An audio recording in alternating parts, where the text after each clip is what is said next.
Am I wrong for evicting a family so that I can move in? My life is kind of in an upheaval right now, so I really don't know if I'm the a-hole in this situation or not. So, background. 6 weeks ago, I found out that my husband has been cheating on me for the last 5 years with a few different women. I immediately moved myself and our kids to my parents' house, where my brother also lives. Being only a 3-bedroom and 1-bathroom house, it's very cramped. But my parents insisted that I leave my husband's. I've only worked part-time for extra cash since my twin children started preschool, which was 2 years ago. And I was a stay-at-home mom for 5 years before that. My husband owned our house and controlled our finances. I realized in all of this that I own almost nothing, have almost no work experience, and only have a general studies associate's degree because I had to cut college short because I got pregnant. Suffice to say that I'm freaking out about how I'm going to provide for my kids going forward because I do plan on divorcing my husband. Which brings us to now. On top of everything, my grandmother passed away 2 weeks ago. She was very private with her finances, and while we knew that she and my late grandfather made money from renting houses, she told my mom a few years ago that she'd sold all her rental properties. Come to find out that she kept 2, and in her will left one of them to me and one of them to my brother because we were her only grandkids. The one my brother inherited has been vacant for a bit, but the one that I received is a 4-bedroom, 1.5-bathroom house with a family of 6 that live there, a single mom and her 5 kids. She's a friend of a friend, so I do know that her husband died in 2020 from COVID. As much as I obviously miss my grandma, the house is an absolute godsend, and I started crying when I found out about it. I told my brother and his girlfriend how me and the kids can finally get our life back on track. His girlfriend got really cold and asked if I was really gonna evict the family when I could just live at my parents until I got on my feet, especially since my brother is now going to move into his inherited house and make more room. My brother agreed with her, saying that I was selfish. My parents said that it's my house and I can do what I want, but that they see their point, and that the family living there could easily be in the same situation as me. I've been such an emotional wreck for weeks, so I don't know if I'm being a selfish a-hole or not. So, am I the a-hole?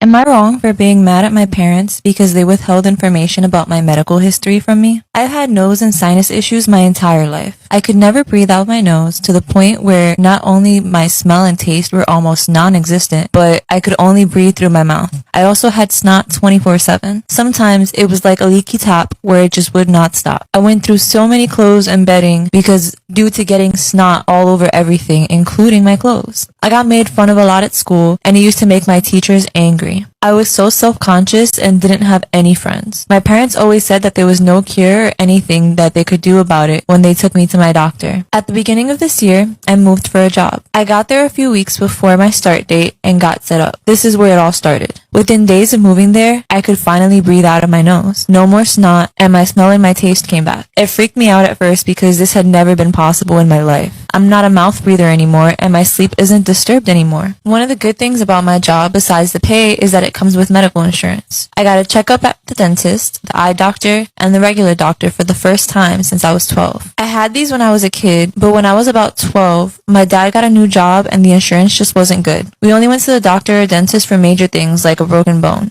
I was still on my dad's insurance before I got my job. My new doctor asked for my medical records if I had them. My first doctor was gone, but the building is still there, and they had mine from a long time ago. There wasn't much from my second doctor. This is where I found out that my parents had lied to me. In my old records, it says a bunch of times that dry air hurts my sinuses. The doctor says a less dry climate would relieve them, but besides that, there is medication available and a humidifier that would help. It says so over and over. They never told the second doctor this information either. I asked my parents about it, and they were angry that I got the medical records because they said that it was private. My mom said that they didn't try the medication because it was too much of a hassle to remember to give me pills. My dad said moving was out of the question since it would remove my sister from her friends, and that the humidifier was just too much work for my mom. I'm not so self-centered that I think that they should have moved for me, but if I had had this info when I was older, I could have been responsible for my own medication, and I would have moved from Nevada when I was 18 if I knew it would help. My parents must have told my sister everything because she blew up my phone with calls and messages saying that I shouldn't have snooped in the medical records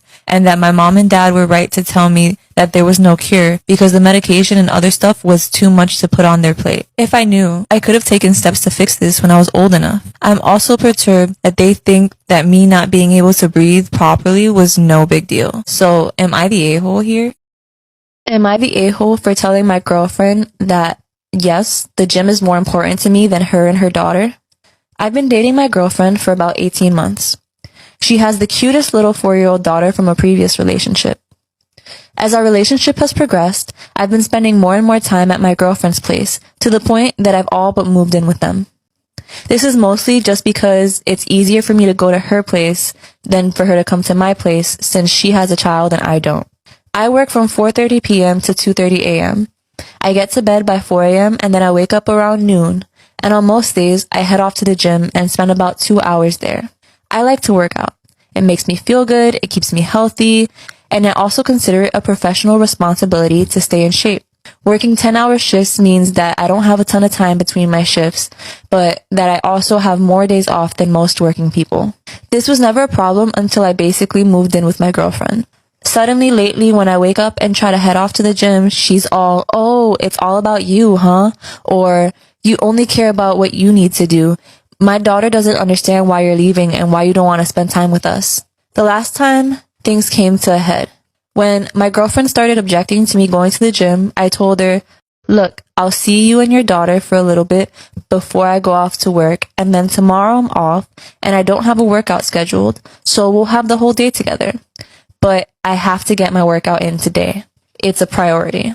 She then responded, "So the gym is a priority, but me and my daughter aren't? If you want to be a part of this family, it's not all about you anymore. So what's more important to you, the gym or us?" I responded, "Well, if you're going to force me to choose instead of making room for something that you know is important to me, then I guess I have to choose the gym," and left. I'm sitting in my own apartment now. Things might be over between us. In fairness, I should note that she wasn't insisting that I never go to the gym again. She just wanted to renegotiate my schedule. But I was unwilling to because I felt as if that would get in the way of my goals. So, am I the a-hole here? This is why you should always trust your instincts. I got the story through my Instagram DMs from a girl who would like to stay anonymous, so we're gonna call her Abby. In 2016, Abby's grandmother was homeless, so sometimes she would go over to their old house and do her laundry and take a shower. Abby's grandmother also had some dogs. When Abby's mother was done doing her grandmother's laundry, she went outside to bring it to the van, and there was a man in the back of the van. And so she told Abby, "I think your grandmother has a boyfriend." So Abby went inside and peeked around the house to try to see inside the van without having to open the door, because Abby's mom said that he was sleeping and she didn't want to wake him up. When Abby was walking up to the van, she got a very uneasy feeling and her eyes started watering, and she knew why. But when she walked past the van, he was not asleep anymore, and he sat up and he stared at her. The thing was, Abby was walking past the van, but she was walking in the wrong direction. But she could not bring herself to turn around and walk past the van again, and so the further she walked further from home. Couldn't fit it all into part 1, but part 2 is coming right now. You guys know I never make you wait. Part 2 of the really creepy guy in the van staring at Abby. So as Abby was walking further and further away from her house, she decided that she had to turn around, which means that she would have to walk past the van again. So when she eventually did, she kept her head down and she didn't look, but she could feel his eyes on her the entire time. And we all know what that feels like. I mean, you know when you know that someone's staring at you, like you can feel their eyes on you? Yeah. So Abby didn't tell anybody about the weird feeling that she got from the random guy in her grandmother's van. She just thought that she was being paranoid, so she goes to bed. And then around 1 a.m., she gets a call from her cousin, and her cousin says, "The man in the van is looking for us." Well, apparently he was on some crazy drugs. He chased their grandmother around and told her that he was going to find Abby and her cousin and do whatever he wanted to them because now he knows where they live. Then Abby told her dad, and he got in the car and rode around the neighborhood with a shotgun. And it turns out that he was a registered sex offender. Moral of the story, don't let your grandmother do her laundry at your house. Storytime, and this one's really whack, so try to follow along. Thank you, Haley Dabbs, for sharing your story with me through my Instagram DMs. Okay, I know it's backwards to you, but you get the point. It all starts when Haley is a sophomore in high school. She is 16 years old and dating 15-year-old Mike. We're gonna call him Mike. And so one day she gets this message on Instagram from an anonymous person saying that Mike is cheating on you. We soon find out that that is indeed Mike's uncle that is actually DMing her on Instagram. And he informs Haley that Mike, his nephew, is sleeping with his wife, who is actually his aunt, but not by blood. And nothing was done about it. And then the aunt sleeps with Mike's brother as well, so she's sleeping with 2 of her nephews, one of which is 15 and the other one is 16. And she was in her 20s. But that's beside the point, because 2 weeks ago, Mike was involved in a murder of one of Haley's good friends from high school. This kid, we're gonna name him Tom, had a really big crush on Haley, and they were good friends in high school, but they ended up growing apart because they just didn't have any classes together. And 2 weeks ago, his body was found in a ditch at the end of his father's driveway. Part 2 is coming right now.